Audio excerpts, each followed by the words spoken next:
Thank you.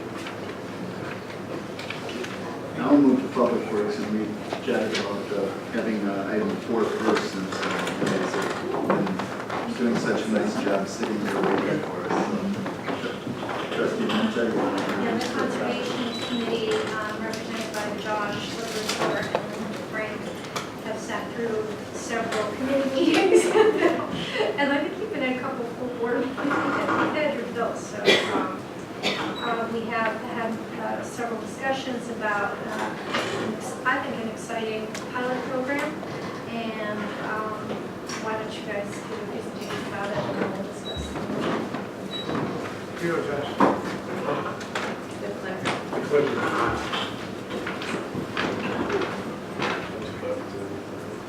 This one should be Linda, done. do you want to turn off the presentation? I want to do what? Do you want to turn into clicker? No, I'm fine. It's a slideshow. You might want to say, okay, now it's down.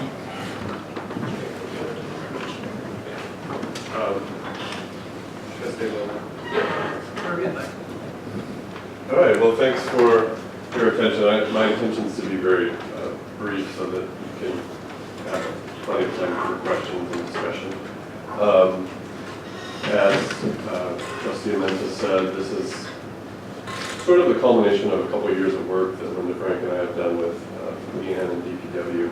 She's been very tolerant of our questions and our investigations. But the proximate cause of this is a pilot that the city of Milwaukee is doing. We can talk about that briefly.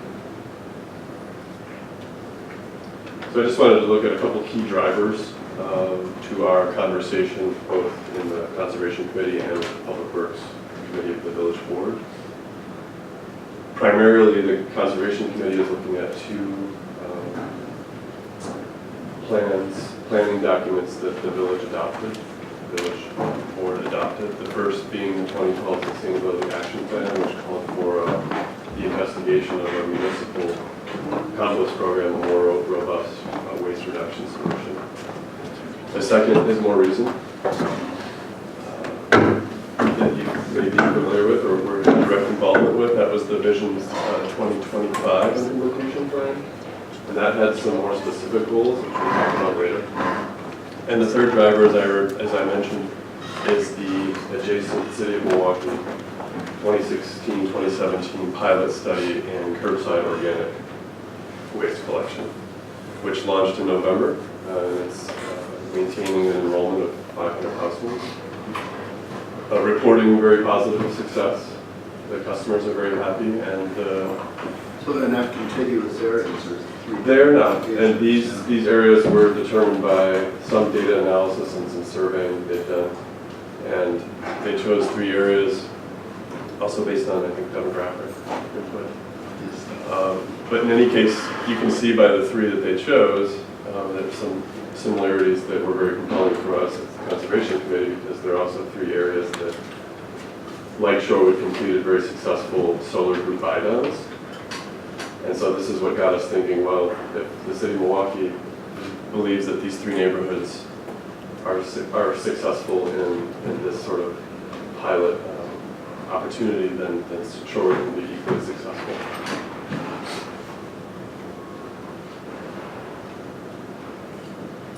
Thought we'd step back for a second and just look at very basic reasons why a city should compost.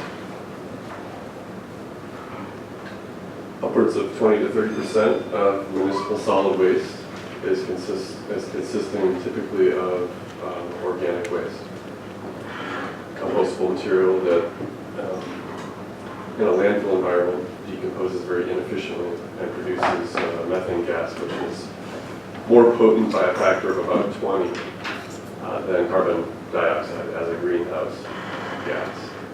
So we hear a lot in the media about carbon dioxide. Methane is actually a much worse greenhouse gas, and that's what happens at a landfill. Organic waste is wet and heavy, as you know from your own kitchen trash if you're not already composting. And therefore, we consider it because there's something better that you can do with it than bury it in a big hole. We consider it a lost resource on the order of aluminum, glass or paper fiber. So in many ways, what curbside organics programs are trying to do is what municipalities did in the 90s with recycling. That's about where the industry is. And no one wants to get rid of the recycling programs. So that's where this is headed.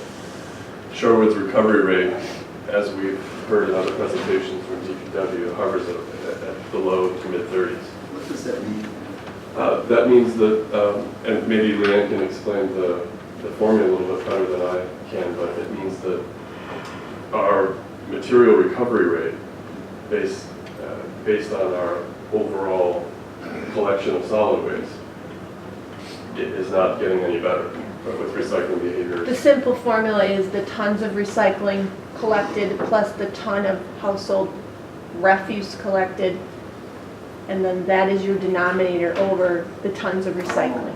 Okay, so the stuff in the one bucket versus the stuff in the other bucket. Yeah, so of the total materials collected, how much of that is recovered for recycling? Yeah, so we have these goals of improving our recycling rate, but it is not improving. It has not been improving. We need to do something to. a key piece we understand is that, and Leanne mentioned numerator and denominator, right? We're not able to move one very well, right? We can offer recycling more often. We can offer carts to make it more convenient for people, but the behaviors themselves aren't changing. But if we can move the other, that is to say, we can move the denominator, the total waste collected, then the rate obviously improves. And that's not just improving the number, it's improving the overall waste profile. Does that make sense to everyone? Mm-hmm. But we're not having much luck with the numerator, I guess is my point. What are the goals of a municipal compost program? They're pretty simple. In Shorewood's case, we would imitate Milwaukee's example in identifying the following goals: to understand what the demand is for this type of service, to establish the recovery rate that it offers us. Number 3 would be to assess the regional processing capacity. As we know from the RFP process, we didn't get much attention to that part of the RFP, even though the Conservation Committee made lots of suggestions and it went into the RFP, and yet there wasn't much of a response there. So this would be a way of us testing smaller players. It would be a way of testing people who did not respond to the RFP. It would be a way of kind of putting our finger on a different program out there that is happening in southeastern Wisconsin. It would also allow us to measure customer satisfaction with the program. We can do surveying to potential customers to see how they're happy with the program and what suggestions they would make for improvement if we were to adopt a more universal service later on. And finally, we could understand the overall economics of the program. This is a little bit squishy right now, but I think you understand that eventually you can get to the point where you make an argument that cities can save money by reducing the denominator. Okay. Landfill costs are very cheap in Wisconsin, the tipping fees. They're around mid-40s per ton, $45 per ton. Is that why other states bring it here? Yeah, in Michigan. Other states in the Midwest are in the same situation, except for Minnesota. They're about double what we pay in Wisconsin. But that's one of the reasons why the market needs a little lubrication. But for example, organics processing facilities tend to charge about half of what a landfill charges. So you can begin to see, if you scale up, how a municipality can save money. But that's still being tested. Yeah, our yard waste numbers are right in that same, and we pay 23, 22 a ton to dispose of yard waste, And when you which is consider that composted. kitchen organics are potentially a fifth of household waste output, the numbers aren't silly. Just a couple of pictures. How would this work in Shorewood? Okay, we prepared a couple of different cost options for the village to consider. I included 2 of them because from feedback from staff we learned that in a pilot study of the type that Milwaukee is doing, it wouldn't be feasible for staff to do the billing in-house. So the cost projections that you'll see here are based on the vendor taking on the billing. And I'll let you take a look at these, but the main feature of option one here is that the village would incur the cost of purchasing 32-gallon carts for enrolled customers, which look like this. There has a nice locking lid. So Josh, it's, can you bring that over here? I sure can. Look at this. Yeah, I want to make sure it's on a YouTube video.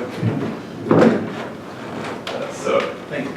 So you can see that it's much narrower and shallower than a trash cart, which would be on the order of 95, 96 gallons. This is a 32-gallon cart, but it's similarly heavy duty. It's got the same basic construction, however, it has this rodent-proof locking lid, which seals that tight. I hadn't seen that before, but I like that it's nice and slim, Yeah. easier for storage. So we know that a lot of Shorewood residents have large cart storage concerns. So we're hoping that this size, and this is about half the size of the cart that the Milwaukee pilot is using. But we feel that it's appropriate for Shorewood primarily because the Milwaukee carts are designed to accommodate more yard waste. And we're going to be emphasizing food waste in our pilot proposal. So this is a capital cost. So how do you get your waste in there? I mean, it would come in a bag, and is the bag okay? You can put it in there? So typically, what you would do is you'd have a much smaller container indoors. Yeah, we call them a kitchen caddy. Sure. You can line them with paper bags or certified compostable bags, and then you just... But you don't want any of that bag material in there? Yeah, the bags are fine as long as they're not plastic. Paper bags. So if they're paper bags, they're okay. Yeah, the way Milwaukee structured their pilot is they issued, through the vendor actually, a sort of welcome kit that included a kitchen caddy and a supply of compostable bags. So it's very tidy. Your kitchen caddy stays clean and your cart stays relatively clean. And then you can mingle yard waste in there with your kitchen scraps. So the vendor is very specific about what you can use to put your organic waste into. Yeah. Does it have to be in a bag? It does not have to be in a bag. But people that do this kind of stuff would probably follow the rules very well because I think so. they're the right Yeah. And- nature. And that's the experience that they've had Yeah. in the Milwaukee pilot. That's why they said very little contamination, because people are following the rules on what they can put in their cart. And beer cans in there. Right. Yeah, from Milwaukee's results, it seems that there occasionally you do see a beer can in there, but they've determined that it's probably just from passersby. But the locking lid is another feature that Milwaukee does not have. I think it's And you notice when I tried opening, I didn't know Yeah. how to open it. Yeah, it'll take some practice, but, so just to get back to the cost, because this is sort of the main decision you had in front of you. The capital cost for both cost options that we're looking at is the same in the purchase of these 100 carts, 112 carts, because that's the smallest quantity we can purchase. So that comes to $61.60.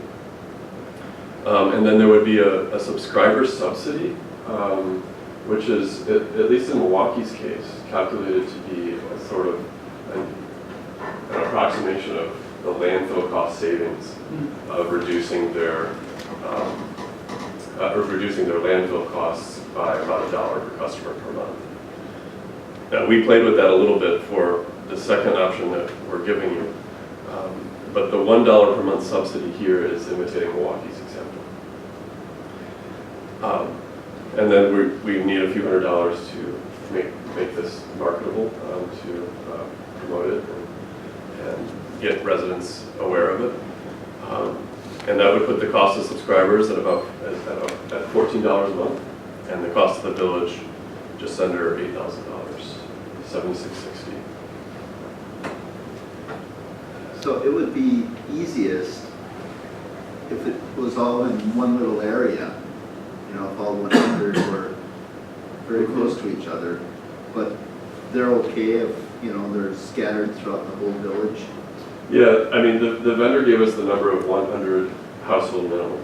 And they did say any place in the village. Okay. Yeah, I mean, Because they would save money, of course, if they could.